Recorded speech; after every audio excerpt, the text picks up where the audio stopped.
Hello বন্ধুরা, দেখো আজকে অনেক জোরে বেঁচে গেছি। উঠোন ঝাড় দিতে দিতে আমি ওখানে একটা সাপ দেখতে পেয়েছি আর ঝেঁটা ফেলে দৌড় দিয়েছি। সকালবেলা উঠে আগে ঘরদোরগুলো পরিষ্কার করে নিচ্ছিলাম। সারাদিন আমি কি কি কাজ করি সেটাই তোমাদের সাথে তুলে ধরার চেষ্টা করলাম। ফার্স্টে তো টেবিলটা পরিষ্কার করে নিলাম, কিছু জামা কাপড় বেরোলো সেটা বাথরুমে রেখে এলাম কাচবো বলে।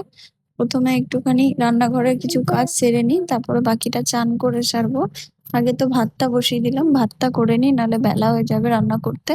এদিকে ভাত বসিয়ে আমি ওদিকে সবজিগুলো কেটে নেবো, আর সবজিগুলো বার করে নিই। চলো আজকে পুঁই শাকের তরকারি করব আর এঁচোড়ের তরকারি করব। তো আগে সবজিগুলো সব কেটে নিই। আর এই পুঁই শাকটা আমি বাড়ির সামনে থেকে কিনেছিলাম, বেশ ভালোই মোটা মোটা পুঁই শাক পেয়েছিলাম বলে নিয়ে নিয়েছিলাম। আর আমার তো পুঁই শাক খেতে খুব ভালো লাগে, ওই জন্য আমি পুঁই শাকটা নিয়েছিলাম। আর এঁচোড় যেটা আছে এটা আমাদের গাছের এঁচোড়, ওটাই তরকারি করে নেবো। এই যে দেখো সবজি কাটা হয়ে গেছে, এদিকে ভাতও ফুটে গেছে। তা করতে করতে দেখছি আমার বাবান উঠে গেছে। ওকে তো ফার্স্টে একটু আদর করে নিলাম, সকাল সকাল একটু আদর করে তারপরে ওকে ফ্রেশ করতে নিয়ে যাব। এই দেখো শুয়ে শুয়ে আদর খাচ্ছে। আদর খেতে খেতে তারপরে যাব ওকে আমি ব্রাশটা করিয়ে দিই। ব্রাশটা করিয়ে নিয়ে তারপর ওকে ব্রেকফাস্ট করিয়ে নেব।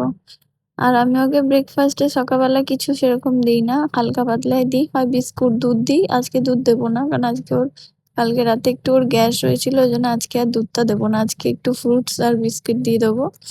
তো এই দেখো মুখ টুক ধোয়ানো হয়ে গেল। এবার আমি যাই ওর টিফিনটা নিয়ে চলে আসি। আগে দাঁড়া ওর জামা কাপড়গুলো একটু চেঞ্জ করে দিই। আর ওর না এই গরমকাল এলে বীভৎস ঘামাচি ওঠে। আর ঘামাচিগুলো সব পেকে পেকে হলুদ, একদম মানে বড় বড় দানা ঘামাচি ওঠে প্রত্যেকবার। আর এই মাথা, কান আর গলা এইটুকু জায়গায় ওর ঘামাচি, আর হাতগুলোতে। ওই জন্য আমি ওকে না সকালবেলা অ্যাবজর্ব যে পাউডারটা আছে ওই পাউডারটা ভরে দিই একদম। আর ওই পাউডারটা দিলে অনেকটাই ঘামাচি মরেও যায়। তারপর ওকে ব্রেকফাস্টটা দিয়ে খেতে বসিয়ে আমি একটুখানি এদিকে বিছানাটা পরিষ্কার করে নিচ্ছি। সকালে বাসি বিছানাটা পরিষ্কার করে তারপরে যাব ঘরদোর পরিষ্কার করতে। আর দেখো চারিদিকে খাতা পেন এগুলো ছড়ানো আছে। বাড়িতে ছোট বাচ্চা থাকলে তো এগুলো হবেই। তো আগে বিছানার চাদরগুলো একটু পরিষ্কার করে টান টান করে নিলাম। আমি বিছানার চাদরগুলো যেহেতু স্ট্রেচেবল না, নর্মাল চাদর, আমি একটা করে গিঁট মেরে দিই, তাহলে চট করে বেরিয়ে আসে না চাদরটা। বালিশগুলোকে জায়গায় রেখে বাবানকে উঠিয়ে বসিয়ে আবার চলে এলাম রান্নাঘরে। এদিকে এঁচোড়টা আলুটাকে সিদ্ধ করতে বসিয়ে দিলাম। বসিয়ে পরে একটু তরমুজ কেটে নিলাম, আমিও একটু তরমুজ খেয়ে নিই, আর আমার তরমুজ খেতে খুব ভালো লাগে। এদিকে হাতটা ধুয়ে চলে গেলাম বাবানের সাথে তরমুজ খেতে। আমি ওকে আলাদা করে দিয়েছি, আবার আমার সাথে ও একটু একটু করে খাইয়ে দিচ্ছি। তারপরে একটু ওকে বই নিয়ে বসালাম, একটুখানি পড়িয়ে নিলাম 0.5 ঘন্টা মতন, তারপর চলে এলাম রান্না করতে। পুঁই শাকটা করে নেবো, ভাতটা তো হয়ে গেছে, পুঁই শাকটা করে তারপরে যাব ঘর পরিষ্কার করতে। আর আমি পুঁই শাকে ফোড়ন দিই, 5 ফোড়ন আর শুকনো লঙ্কা, আর কাঁচা লঙ্কাও দিই কোনো কোনো সময়, কিন্তু বেশিরভাগটা শুকনো লঙ্কাটা দিই। এদিকে পুঁই শাকটা আমার বসানো হয়ে গেল। এদিকে ঘর ঝাড় দিতে চলে এসেছি। আর এই যে ঘরটা এত নোংরা দেখতে পাচ্ছ, বারান্দাটা, এটা প্রত্যেকদিন বাবানের বাবা গাড়ি ঢোকায়। আর গাড়ি ঢোকালে পরে এরকম সাদা সাদা দাগ হয়ে যায় চাকার। যেহেতু আমাদের বাড়ির সামনে রোডটা হয়েছে নতুন, তো সিমেন্টের ঘোলা মেরেছে, সেই চাকার দাগগুলোই ঘরে ঢুকে যায়। তারপরে এদিকে গেলাম উঠোন ঝাড় দিতে। উঠোন ঝাড় দিতে যা বিপদে পড়লাম, এই দেখো ঝাঁটা নিয়ে দৌড়েছি, কারণ ওখানে একটা ঢোড়ার সাপ ছিল। ঢোড়ার সাপ হলেও আমার তো সাপ দেখেই ভয় লেগেছে, পালিয়ে গেছি তাড়াতাড়ি করে। ঝাঁটাটা নিয়ে ওদিকে আর ঝাড় দিইনি, সামনেটুকু ঝাড় দিয়ে ঘরে চলে গেলাম ঘরটা মুছতে। ঘরটা মুছে নিই, তারপর বাবানকে চান করাবো। আর ওকে বলছি ওট ওট, ও বদমাইশি করে দেখো আরো ঝুলে যাচ্ছে, বলছে নিচে নামবে।